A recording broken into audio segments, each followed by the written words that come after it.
ദായിൽ furniture and interior, Poozhikunnu, Alathiyur.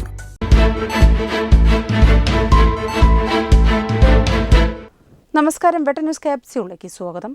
Pawan gold Tirur.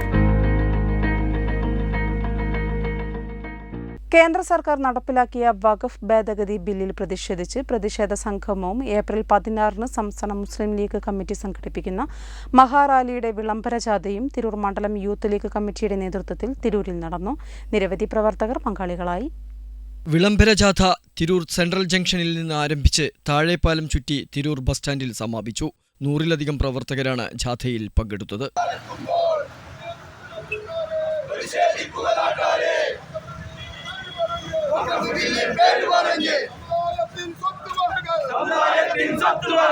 പ്രതിഷേധ സംഗമത്തിൽ വിവാദമായ ബില്ലും മലപ്പുറത്തെ അവഹേളിച്ച വെള്ളാപ്പള്ളി നടേശന്റെ മുഖചിത്രവും കത്തിച്ചു. Tirur municipal Muslim League general secretary P V Samad ഉദ്ഘാടനം ചെയ്തു. പരിപാടിക്ക് A P. Sabah, K Riyas, Mansoor Pullur, Afsal Mayyeri, Haris V P., Arfak Pachatri, Babu Kalarikkal, Haseem Chembra, Anwar Parayil, Fazil CMT, Rasheed T K., Shuhaib Ayappally, Ansar P, advocate Kamaruzaman, Ajmal Thuvakkad എന്നിവർ നേതൃത്വം നൽകി. വെട്ടം ന്യൂസ് തിരൂർ.